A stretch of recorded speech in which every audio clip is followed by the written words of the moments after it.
Bapak dan Ibu yang dikasih Tuhan, kita sekarang akan membahas tentang kunci diberkati. Sekali lagi buat saya, isi Alkitab adalah sumber segala berkat. Tetapi kita diberkati atau tidak, tergantung karakter dan pilihan kita, itu yang sangat menentukan. Materi ini akan bersama-sama kita simak. Tapi kalau buat saya sih ini sudah, ya bisa dikatakan sudah digenapi.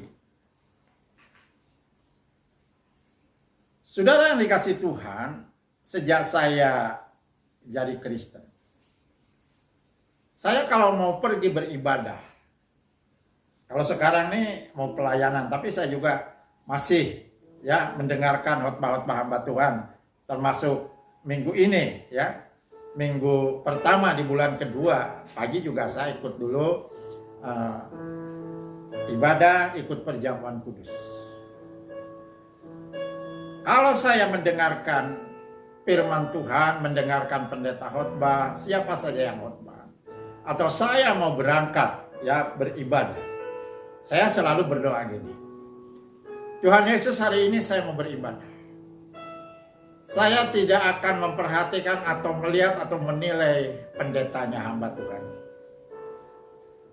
Tapi saya rindu Tuhan berbicara lewat hamba Tuhan melalui firman-Nya kepada saya.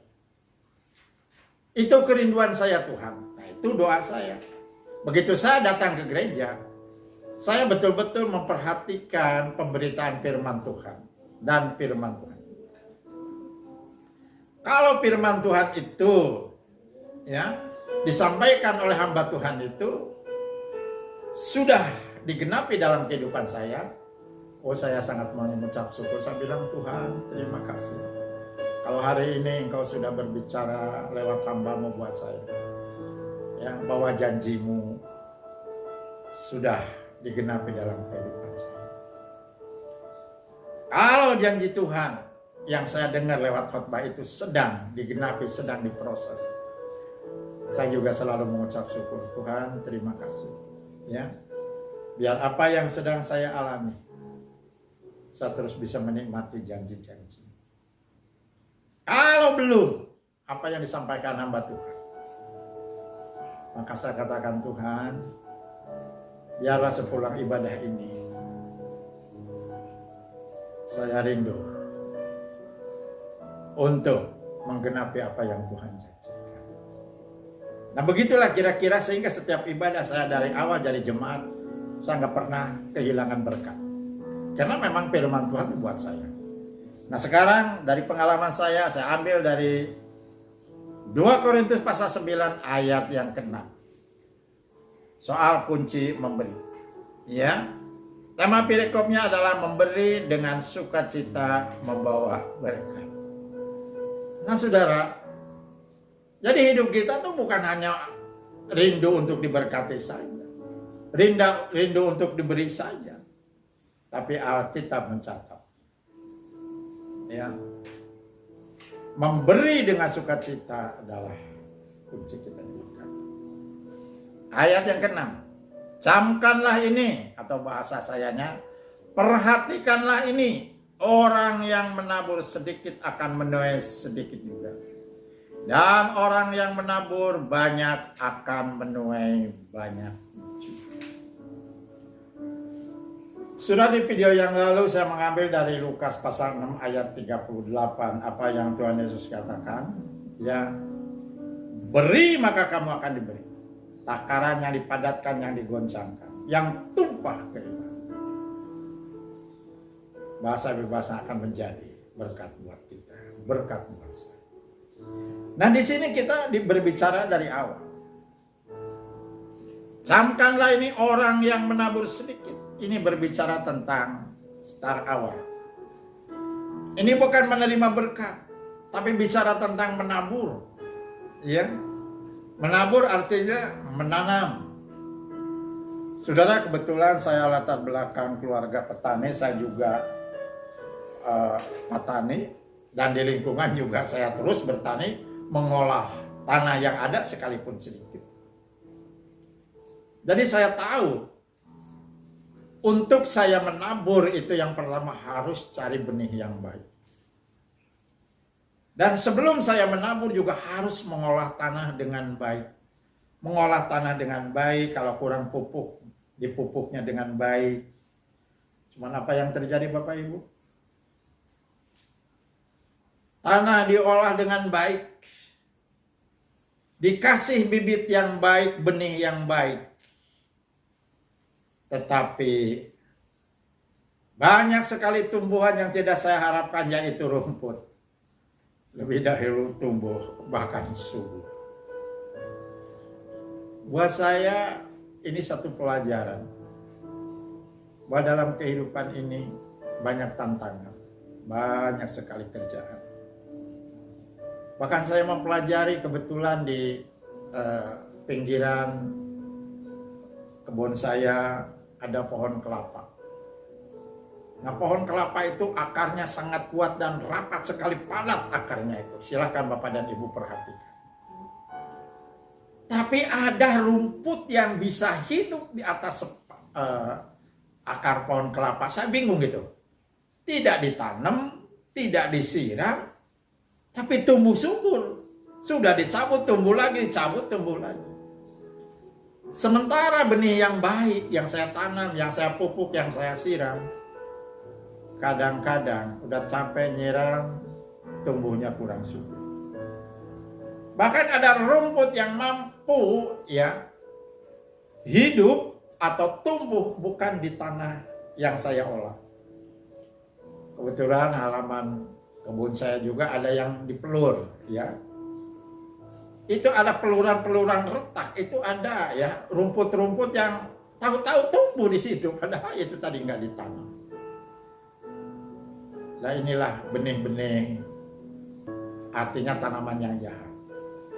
Pada saat saya mengerjakan itu, ya seolah-olah Tuhan sedang ngomong sama saya.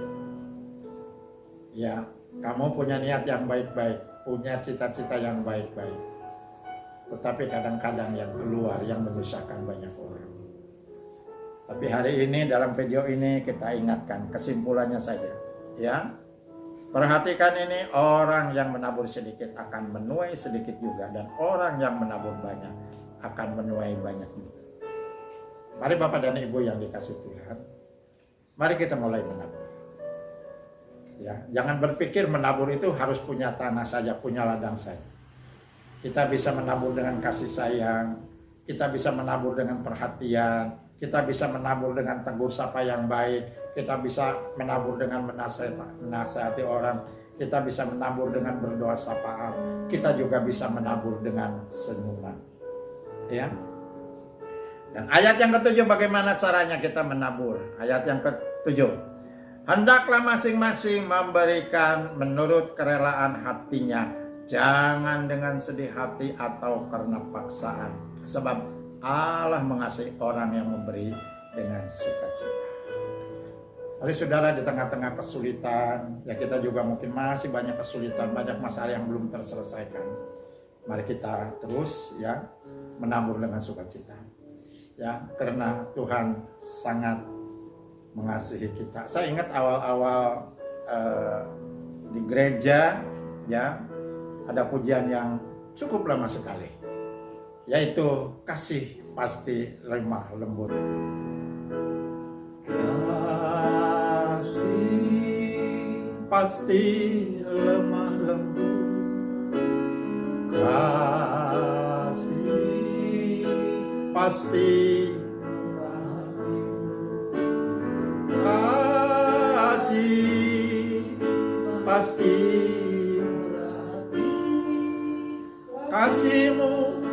kasihmu Tuhan. Kembali dari awal. Kasih pasti, kasih pasti, kasih pasti, kasih-Mu, kasih-Mu Tuhan, ajarilah kami ini, oh saling mengasihi.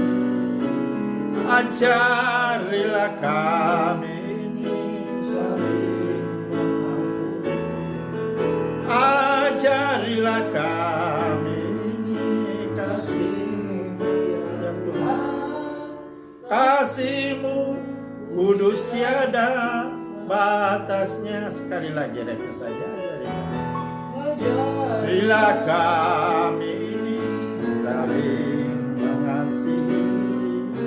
Ajarilah kami ini saling mengampuni.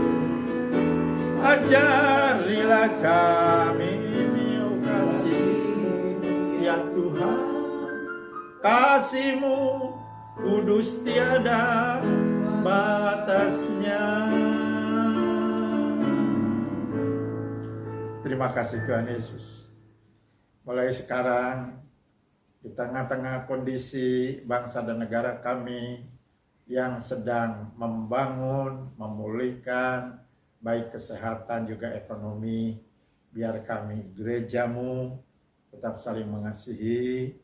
Kami terus menabur kebaikan, minimal menabur pokok-pokok doa kami bagi para pemimpin kami, bagi sahabat-sahabat kami, bagi tetangga kami, bagi bangsa dan negara Indonesia. Saya yakin dan percaya kalau beserta dengan Tuhan kami mampu melakukan perkara-perkara yang besar. Tuhan memberkati.